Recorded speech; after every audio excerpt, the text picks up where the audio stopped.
Today, we're going to take a quick look at two fintech companies that I believe will do amazing as long-term investments. But Jose, it's the end of growth stocks right now, the demise. The great thing about investing is you can find companies that are growing at impressive levels, but also are fundamentally stable to withstand some form of interest rates hikes. So today's episode, we're going to take a quick look at each company and explain two things. First, are they fundamentally stable to kind of be okay during this kind of high interest rate market? The second thing is, do these companies have some form of pricing power? So let's get started. If this is your first time here, make sure to hit the thumbs up, make sure to hit the subscribe button, check out the pinned comment for free Discord, free newsletter, and a lot of great investing links. So the two companies we're going to take a quick look at are two I own in my portfolio. The first one's going to be Block Inc., formerly known as Square, ticker SQ. The second one's going to be PayPal, ticker PYPL. We can see these two stocks have taken quite a hit. Block right now is down over 42.37% from its all-time highs. That is insane. Then we have PayPal down over 27.15% from their all-time highs. So like I mentioned, the first thing I really want to see is, are these companies fundamentally stable to withstand some form of high interest? And what does that mean?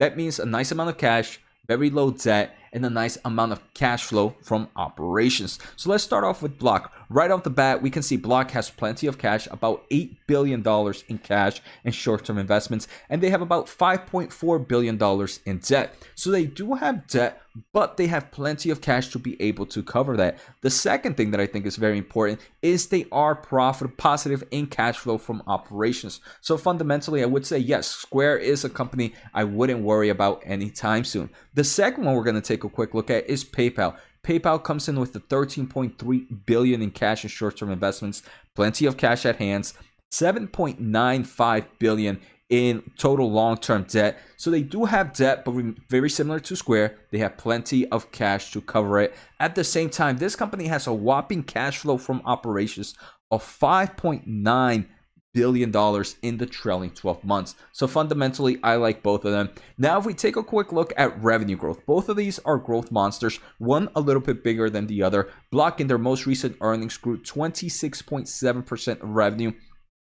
I do want to say revenue growth for Block might not be the best metric because they kind of have that Bitcoin thing. Maybe for PayPal might be in somewhere similar, but PayPal did grow their revenue about 13.24 in the most recent quarter. If we take a quick look at price to sales ratio for Block is about 2.7. These are levels kind of seen, I want to say, in June of 2020. So a little bit post-COVID transaction. And then if we see PayPal has a price to sales ratio of 5.7 and very similar. It seems to be values a little bit higher than pre-COVID, but not as high as we've seen in post-COVID. Let's take a listen to today's sponsor. I want to thank the Motley Fool for sponsoring this video. Motley Fool is a company that provides investing insight and stock recommendations for investors of all skill sets and risk levels. You guys know I love finding new investing tools and resources to help me scout out new growth stocks. And right now I have a discount for one of my favorite services the Fool offers. Through the Motley Fool Stock Advisor services, you get access to a ton of expert stock picks. Every month you'll get 2 new picks that are aimed at growing your wealth and to help you realize your financial goals. Stock Advisor's average stock picks have done amazing returns. If growing your money is something you'd like to do more of this year, you can visit fool.com/Jose Najarro or click on the link below for access to my special offer and decide if the Stock Advisor is right for you. Thanks again to the Motley Fool, and now onto today's video. Both these companies deal with one thing, digital wallets, right? And digital wallets have definitely kind of increased dramatically in the past few quarters alone due to COVID, the overall adoption of digital wallets. And for that reason, I do believe these companies are okay to trade at somewhat of a higher valuation compared to where they previously were. The real question is how much higher, and that's the tricky situation when it comes to investing. But I do want to show here, we can take a quick look at decade of US Q3 e-commerce penetrations, and we can see e-commerce penetration continues to grow, continues to become a bigger portion of the overall total retail market, but the offline is still a huge percentage. Right now, in the most recent 2021 Q3, it represented about 18.1%. Online e-commerce represented about 18.1%. So total retail is still driven by kind of in-store shopping. And here's another one I wanted to show you guys right now. Shares of digital mobile wallets in total North America e-commerce transaction volume is about 29.3%. So there's still plenty of growth. And if we take a quick look at this slide by Global Market Insights, they believe that the compounded annual growth rate for mobile wallet market is expected to grow over 20%. One of the most used online payment services in the United States is PayPal, and obviously their kind of solutions with Venmo helps them out a bit.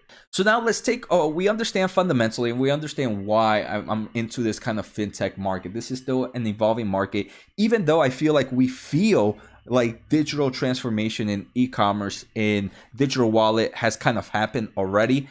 There's still so much room for it to grow. So let's jump in with Block. Block has multiple kind of companies, but there's only two that should really matter as an investor right now, and that is their Square and Cash App. We can see this is where this company makes most of its gross profit from, those two markets.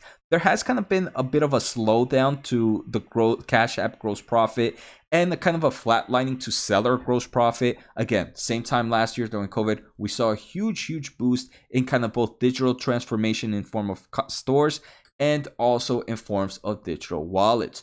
But I think Square has plenty of room to grow. If you take a quick look at their website on Square, they show a lot of what's new for the Square users. They continue to drop new products for the solutions that they do for e-commerce. Obviously, not only for just e-commerce, for their regular in brick and mortar solutions as well. Some of the things are like Square Photo Studio app, Invoices Plus, banking, for example. Now, if we take a quick look at their most recent kind of press release, not too new. This is kind of September 21 of 2021.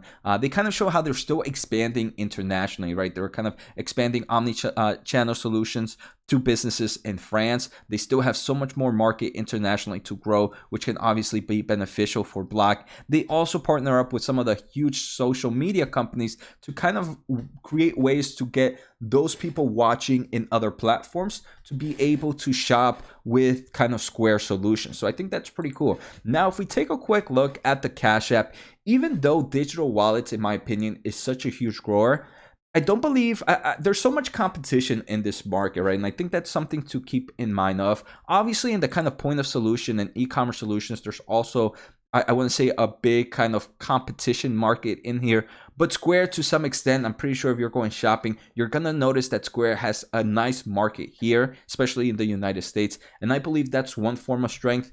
Cash App, Cash App itself is also very popular amongst the younger generation. I'm more of a PayPal fan. I'm more of a Venmo, but there's plenty of people that use Cash App. The great thing is this is such a huge market that I don't think there has to be one only winner, right? Now, if we take a quick look at PayPal, very similar, has kind of point of sale solutions, has their digital wallets again for personal solutions. So we can see PayPal has created a new version of their application, which does very similar stuff to like Cash App. You can check out with crypto, buy now, pay later kind of services, touch-free payments.